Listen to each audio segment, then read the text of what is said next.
When we are making a pot, there are going to be 4 steps to it. First is going to be centering this clay. Step 2, we'll create the inside of the pot. Step 3, we'll pull this wall up and get some height on our pot. And step 4, we'll shape the pot. Okay. As easy as that. Sounds easy. On this bonus episode of Naperville Real Talk, we're speaking with a local artist and teacher who's going to help us get our hands dirty and create beautiful pieces of art. This is Kneaded Earth.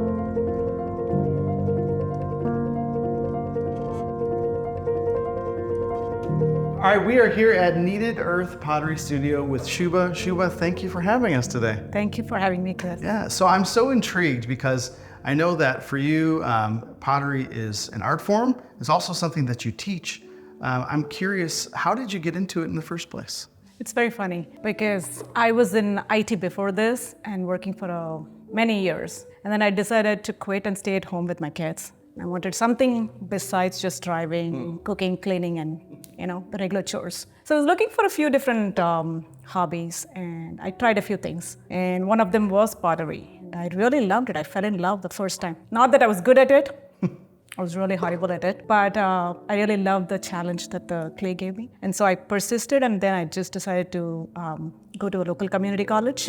Did it for like 7 semesters. Wow. And then when we built this house, we just decided to put a studio space just to kind of keep doing it. And it just so happened that my neighbor asked for a pottery class, asking if she could come over with her daughter during summer break, I think. And then somebody else asked for a class again. And then 2 or 3 people came. This was pre-COVID. And I said, I was like surprised if there was a need for this. So tell me about your students. Is it all ages, all backgrounds? All ages, all backgrounds, mostly adults during the year. And summer break is the time, or during winter breaks and spring break, I get a lot of kids. And we've talked a little bit before, like sometimes it might be birthday parties, right? Oh, yeah. Or date nights, right? Date nights is very common because I hear this all the time where one of the partner wants to surprise the other and they come into the studio and the other person has no clue what's going on and they keep asking me why are we going into somebody's house, and then they come in and then discover that it's a pottery studio. And that happens. Many of my clients are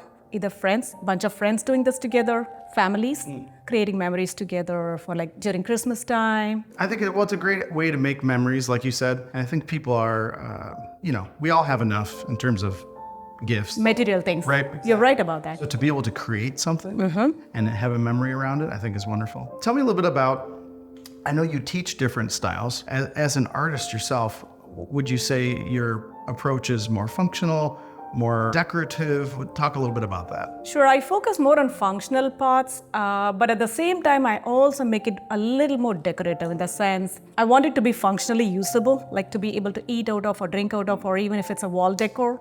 But I also want it to look aesthetically pleasing, that you enjoy looking at. Yeah.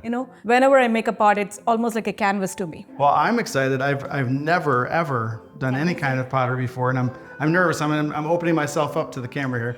So teach me. So grab the ball of clay. You want to flatten one side, and we're going to eyeball the center and slam this clay down. Make sure you push this clay down and have it secure. If this is not secure, it's going to go flying as soon as you start the wheel and hit Abraham. And then let's turn the power switch on. Okay. Are you left-handed, right-handed? Right-handed. Perfect. So it's currently set to spin counterclockwise, and that's for right-handed people anyways. So I'm going to just walk you through this step real quick. Okay. So when you have the wheel spin, if the clay do you see it's a little bit wobbly? If it's a little bit wobbly, you may want to push it closer to the center. Okay. If it's not already perfectly in the center. It will never be perfect. You're only eyeballing it. Yeah. So when we are making a pot, there are going to be 4 steps to it. First is going to be centering this clay. What I mean by that is, despite our best efforts, it's never perfectly in the center. Right. So if you see, do you see my finger jumping? So I need to make sure this clay is perfectly in the center of the wheel.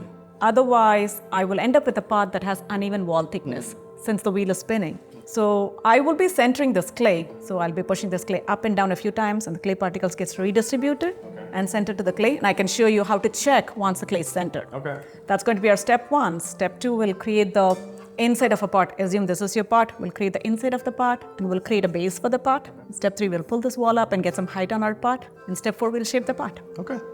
As easy as that. Sounds easy. So whenever you need water, what you're going to do is just keep the clay lubricated and keep your hands lubricated at all times. First step, I'm going to push this clay down to make sure this clay is really secure to the base. All right, so I'm going to push. Keep this hand anchored at all times. Okay? Don't lift this hand off, it's going to provide you a lot of stability. And on the wheel, this is the foot pedal. It's like driving a car. So when you need to accelerate, you're going to step on it. When you need to stop, you want to completely come to a halt. In between, you can set the speed and remove your foot. It's like your cruise control. Oh, okay. It will run. All right. So set the speed and remove your foot off the pedal. Go at whatever speed feels comfortable to you. And when you remove it from the side. Perfect. Okay. So dip your hands in the water. Okay. Do I need to get more centered here? We are going to center Oh, it. we're going to. Okay, all right. So first things, what I'm going to do is using the heel of my palm, I'm going to just push this clay down slightly at an angle on the outer edge. And I'm going to push this down 3/4 of the way. And then use your other hand to give you some stability. Okay. Now here. I see. Because when you use just one hand, it's never going to give you, yeah, there you go. And then I'm going to push this clay up. What I'm essentially going to do is when I push it up and down, all the clay particles there are small particles in clay called platelets. Okay. That are all going to get redistributed and centered. So when I'm pushing the clay up, I'm going to use the heel of my palm on both sides. And all I'm going to do is just squeeze this clay. Like how would you hug someone and give them a gentle squeeze? Okay. The idea is to push the clay closer to the center and not pull it towards you or pull it up. Okay. Okay? So try not to use this part of the hand and try not to lift the clay up. You will dislodge it from its base. So when you have a lot of clay on your hands, you're going to take this sponge, rinse, squeeze it out, get rid of the clay. If you need to clean your hands. If you don't need to clean your hands, that's totally fine. Okay. It's going to get messy. There you go. Can I show you over your hands? Please do. Okay. I'm going to show you here first and then even out the base.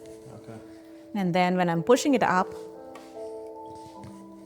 I'm going to go using this hand and just squeezing this clay in. I'm going to show you over your hands now. Okay. Because sometimes it becomes like that aha moment. Right.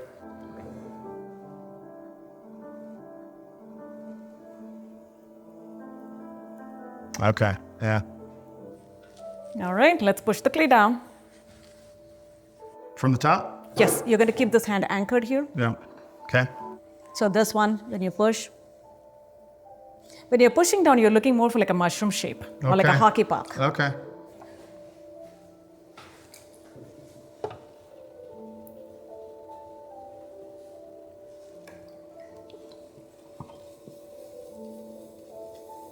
So once you center, if you remember how wobbly it was at the beginning to now, it's far more stable. Yeah, yeah. And then you're going to take this needle, you're going to go at 3 o'clock, your 3 o'clock, and then all I'm doing is just drawing a circle on the top.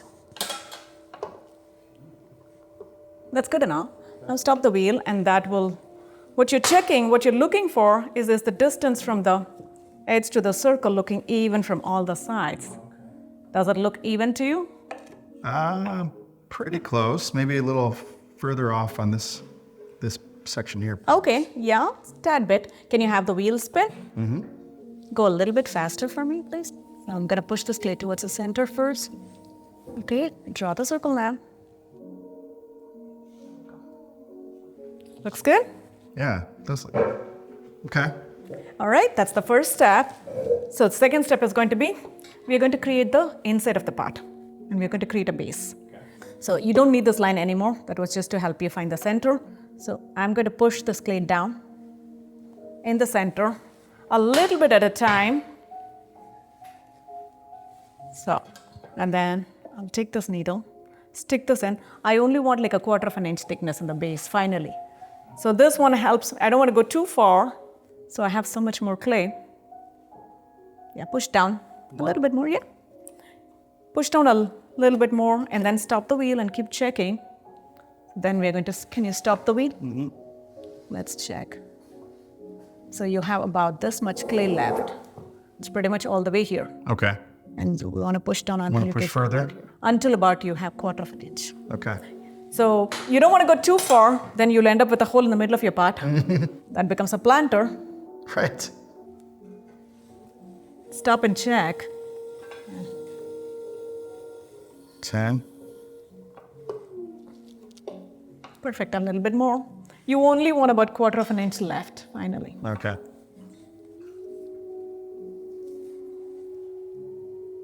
Trying to, like you said, treat it like a first date. Yes.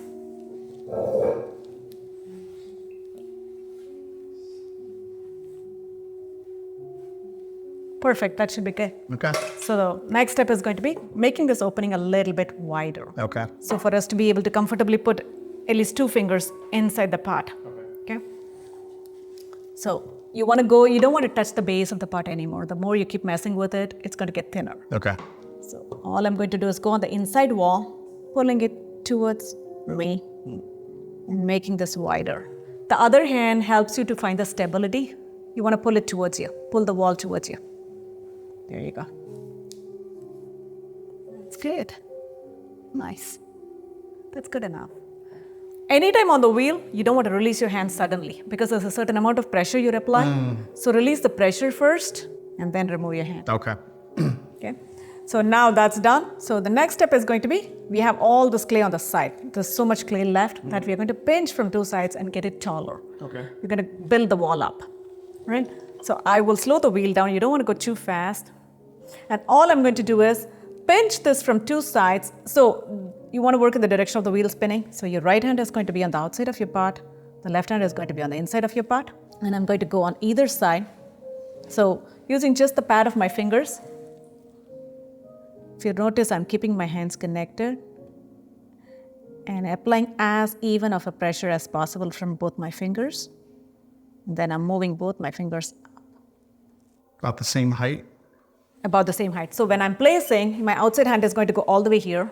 The inside though is going to be slightly higher because I don't want to touch the base. But then when you pinch, hold for like 1 to 2 seconds in each spot, wait for the rotation to complete, and then move up like a millimeter. So wherever it's thick, which is pretty, for me, it's pretty thick all the way. So I'm going to pinch where it's already thick.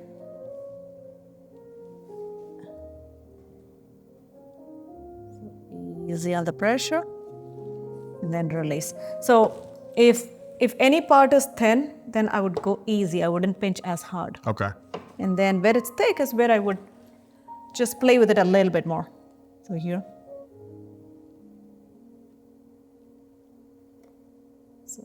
That's crazy. It's like, yeah, it feels like you're pulling it up. I mean, it looks like you're pulling it up, Yeah, but I understand yeah. that you're not. Yeah. I'm lingering in each spot like for a few seconds. And so this would be a good time to decide on what you want to make, like in terms of the shape. Yeah. If you're going to stick with a mug or a cup, you want to get it taller. Okay. If you're going to make a bowl, I'm going to just show you a bowl. And if I want this part to be bulbous, what I will be doing is I'm done with pinching from both sides. And then using the pad of the finger, I'm going to just push on the inside wall. I'll push out. Okay. I want the pot to go out.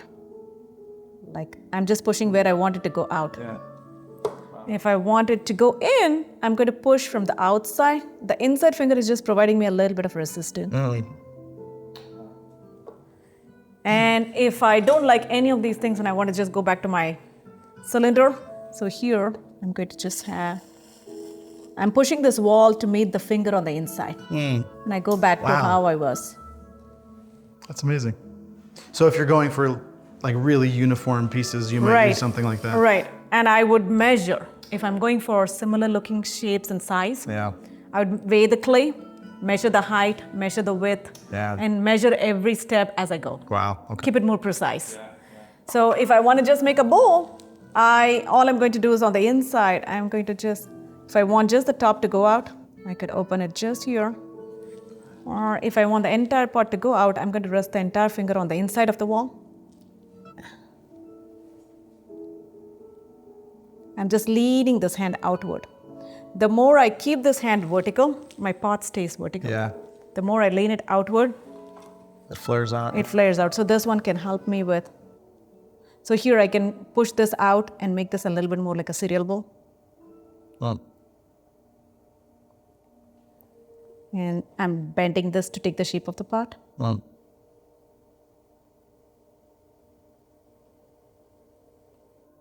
It's amazing to me that you still you have so much control to change and, you know. Right. It takes a while to get the hang of it on where to push and how much to push and when to back off. Clay is such a finicky medium. I still can't say that I really have mastered this because it can throw a curveball at any time. But I have worked with this type of clay specifically for a while, so I know how much I can push and how thin I can get this wall. Yeah. And it'll still be okay. Yeah. And while it's on the wheel, I mean, it's malleable. It is. Pretty much whatever you want to do with it. It is. Yeah. But the only thing is when you want to manipulate, remember I said at the beginning that we need to start with a cylinder shape is what we are starting.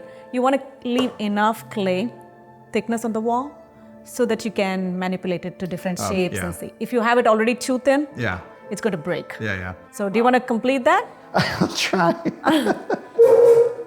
We got this. All right. Yeah. So, same thing? Same thing. Okay. You want to do one more time and then we'll shape the pot. Sure. Yeah. I want to touch it. The more you're relaxed too, it helps keep this hand touching The connection makes sure that your hands don't go too far from each other because the dominant and non-dominant hand push and pulls differently. Gently, don't push too much. Try and use just the pad of the finger and keep moving this finger up.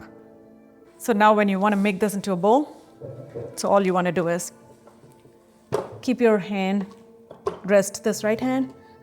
You're not going to pinch anymore.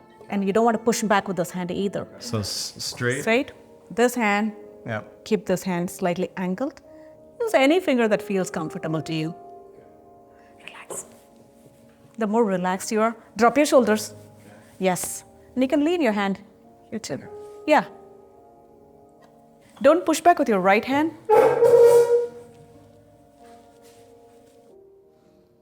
You can feel that it's not perfectly circular, but... It's fine. It doesn't happen in one go. You have to, if your hands are dry, dip your hands in the water and then do it again. Go slower. This tool can also help you. It helps you like your right hand. You can hold it in your right hand.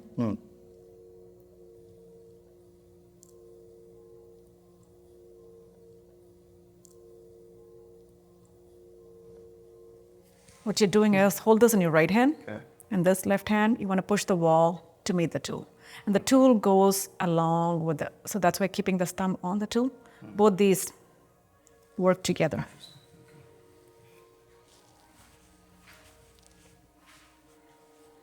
Yeah. Both. Your hand is going to push the tool. Don't push the tool to meet the finger. Gentle. Gentle on your left hand. Yeah. Okay, all right. I would leave it at that. Through there? Okay. Yeah, because there's a point beyond which... Failure. Yes, you can't really save the pot. Structural integrity, okay. Yes. I would just do one thing. You want to speed it up or no? No. This.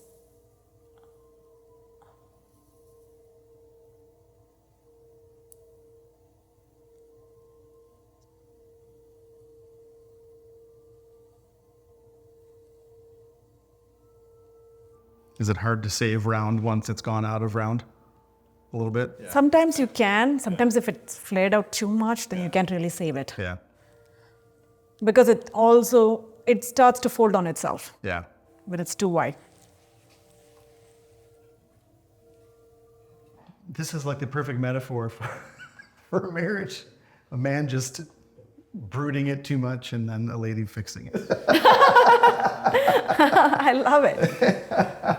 That's so neat. I mean, I can see why you love it, the ability to experiment and to really refine, but I can see that it would take a long time. It does. To really master. Yeah, I've been doing this for 9 years, and so initially it was very frustrating, but I also like the challenge that I wanted to master it. Yeah. So you just persist and make. Yeah. Whatever I wanted to make was all a bowl. Like if I wanted to make a mug, it would turn into a bowl. Everything was a bowl.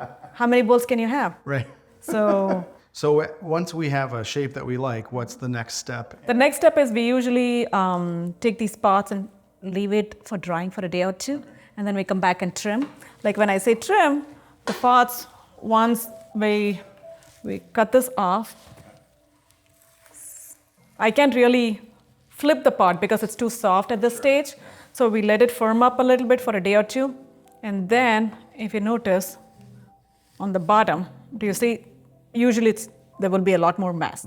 So you kind of clean up, we trim the pot and finish it. Okay. We do whatever it's required, and then we let it dry. Okay. We have to slow dry it because anything that you expedite, one thing about pottery is it really helps you to slow down. There is no shortcuts. Yeah, yeah. You just have to go through the process. It takes about 3 weeks for you to get your pots back. Wow, okay. Do you have some finished pieces you could tell us about? Yeah. All these pots that you see here up here are all fired, and they are my pots. Yeah, some of these are like my favorite. There is no glaze on this. It's just the clay color itself. I just carved it, and like I said, right, I don't leave anything alone. How do you do a design like that? I would usually, if I were to do it on this part, I would leave it to firm up for a day or two. And then when I said I'll trim, that stage is called a leather hard stage. You take it out and then you put it on the wheel. And then I drew all these lines, the concentric lines. And then I carved in between with a tool. Takes time. Yeah. But the finished product is really good. So, it's so fascinating. Yeah. I didn't know anything about it at all. So now I'm learning a ton. I'm still learning. Yeah. After so many years, you're never done. I still think that there's so much more to learn, and that's what keeps this very interesting. Well, thank you for having us here. Oh, thank you This has been incredible. How can people find you if they want to come learn? You can find me on social media, Kneaded Earth. Is my handle on Facebook, Instagram, or I have my website, kneadedearth.com, and they can go book their class there. Perfect. Thank you so much. And hey, guys, check it out. Please do. And you'll probably do better than me, but maybe with a little practice. No, you did pretty good. Okay. You did pretty good for a first timer. Thanks again. Thank you. Thank you. Thanks, Chris. That's it for our time here at Kneaded Earth. I want to thank Shuba for having us and teaching us, and be sure to get in touch with her if you want to learn how to do this for yourself. See you next time.